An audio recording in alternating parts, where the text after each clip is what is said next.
Hey guys, it's James or Reaper here. For those of you guys that are kind of new to the forums, this is just going to be a basic instruction on how to solder new connections onto your batteries. Because generally when you get them new they might only have the 4mm bullets, and most of you guys are going to want 5 or 5.5mm. So this is basically how to do it. Now this battery have 5.5mm bullets on it, but I'm actually using 5mm EC5s, and since I'm only using a 1/10 buggy, it won't draw enough current to actually require the 5.5s. So I'll be absolutely fine with the 5mm EC5s. So basically I've just using a pair of pliers or a pair of snips, just cut off the old connectors, and what you're going to want to do is cut back some of the insulation to about 5 or 6mm. Basically you're just going to want to use a sharp knife and scoring around the outside. Just score around full 360 and just take off about 5 or 6mm worth of insulation. Now the next thing to do before you try to solder on your connectors is to prep the wire by tinning it. And tinning the wire is basically adding some solder onto the exposed wires to basically bind them all together and make sure you get a good connection. So basically what you do is be running solder through each of the individual wires and just combining into one big soldered mass, and that'll give you a much better connection later on. So start by placing the soldering iron on one side. Basically what you do is try and heat up the whole connector, so you can just add the solder on one side and have it draw through to the other side onto the soldering iron, because that's what solder does. It travels to the hottest point, which would be the soldering iron. So as soon as it heats up you can start adding solder and you can start tinning your wire. Sometimes it can help to start closer to the soldering iron, because since the wires are all individual at the moment you might not get good heat transfer, so start a bit closer until you can start soldering and tinning a bit of the wire on the end. Then you can start going out to the other side of the connector with your solder. So start off near the tip of the iron, and then you can sort of move away and start filling up the rest of it and tinning the rest of the wire. I find often helps.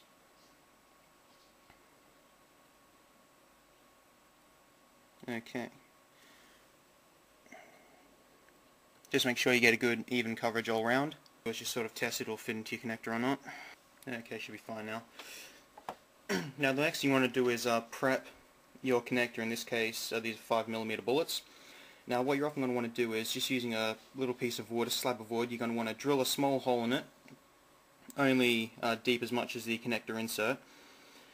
And best thing about using wood is it'll be solid, it won't move around, it won't conduct heat, so if you're using it on a surface it won't burn it.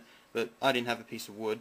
They'll probably do at the back somewhere, but it couldn't be bothered. So basically what I do is use a pair of pliers, in this case my Leathermans, fit an elastic band on the base. Then when you insert your connector into the grips, it'll hold it nice and secure. So you can just now place that down, flat down on your desk, and that'll hold it ready for soldering. Should be fine. Okay. So another good thing is, if you have a pair of these are a good pair of handy grips. Get them from most small electronic stores. They're just great for holding wires for soldering and whatnot. Comes with a magnifying glass for doing fine soldering. Not doing that mainly just for small electronics, but just a great thing to get and have around. Okay, now shift this back. Now that you've prepped your wire, again you're only going to want to do one wire at a time, because if you prep two wires you might have them touching, and in the case of a LiPo battery, if it shorts you can basically ruin the battery. You might start a bit of a fire, might smoke, might puff, so that's not something ideal that you want to happen. Okay, so just do one at a time until you've either put it into the connector. In my case, once it's in the connector you can do the next one. Or if you're using the 5.5mm bullets that don't have a plastic connector, you're going to want to put some heat shrink over the connector. Once you've finished it, then you can move on to the next one, because that heat shrink will be the insulator and stop it shorting out. Okay. So now that you've got your connector here, basically what you're going to want to do is fill the base of it with solder. So you put solder on your lead, you're going to put solder in this, and then when you connect them both you're going to get a good solid connection. Okay. Another thing you want to do is that when you do put them together, make sure that it doesn't move. Hold it as stable as you can until that solder has gone solid again. Otherwise it can break while you're doing it, causing a dry connection, and that can either come apart or can actually provide a spot of resistance which will then heat up and can ruin your connection for you, so it's not good. Again, depending on how hot your soldering iron is, mine apparently says 60 watt, but it's of the cheaper variety, so it can take a bit to heat up one of these little connectors here. So you might want to keep it on there for about 20 seconds or so, basically until you can start filling it up with some solder. And depending on the size of the connector, I'm using an 8-AUG wire, so it's going to fill it up quite a lot. So I'm only probably going to want to half fill this with solder, otherwise you're going to have too much running out when you actually insert the wire into the connector. Okay, I can start filling it now. And once you start filling it, it'll take on solder a lot easier, because rather than just trying to conduct through the perimeter, it'll conduct straight through the solder. So once you get a bit in there, the rest of getting in there is quite a lot easier. I'll probably put a bit too much in there actually. Again, solder pumps are easy for this.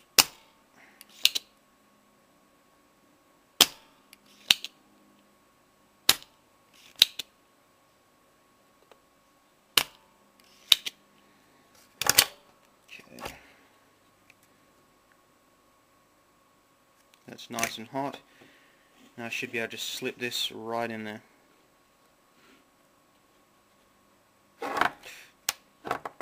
That's also why wood can be a bit better. It doesn't slip around so much, but I make do.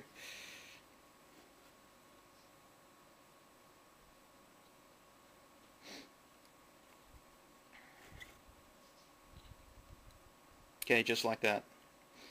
Once the lead gets hot, the solder on that will melt and it'll make it a lot easier to slip in there. So this is dried off now. So just take this out. And there we go. That's one wire with a 4mm boot connector. Now it's not entirely straight, but it's not going to make much of a difference as long as the connection's solid. Now what some people recommend while it's still a bit warm to do this, doesn't really matter, but you know. Now what you're going to do is, since I'm using these, you can basically take your 5mm EC5. Now again, just because this is the red wire doesn't mean you necessarily have to have this kind of connector on it. This is just the way I've done my particular car. Basically, you're just going to have you're going to want to wire it up so that the leads on the battery and the plugs correspond to the terminals on your car's input. Some people do it differently. This is just the way I've done it. So make sure you do it specific to your vehicle, not just following me precisely. You just want to make it fit and change the connectors around so it suits your car. So basically, you're going to take the positive connection on the EC5, slip it in, and then using a small flathead screwdriver, push it in until you hear a pop. They just have a slight locking mechanism in them.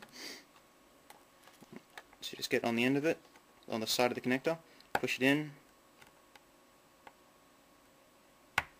There we are. May not have been very loud, but it's in there securely now. And that's how to do the one connector.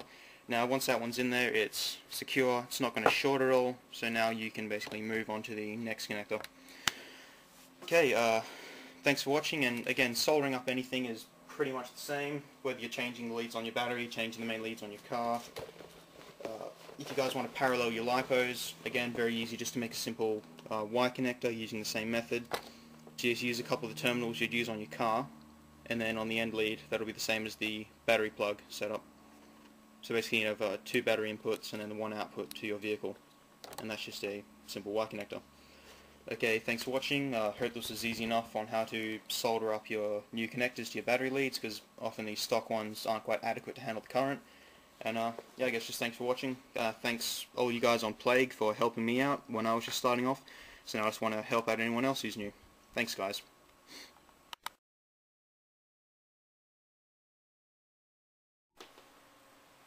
And that's my cat, come to try and distract me from my soldering job. Random video is extremely random. Toolbox, connections, cat. Everyday life.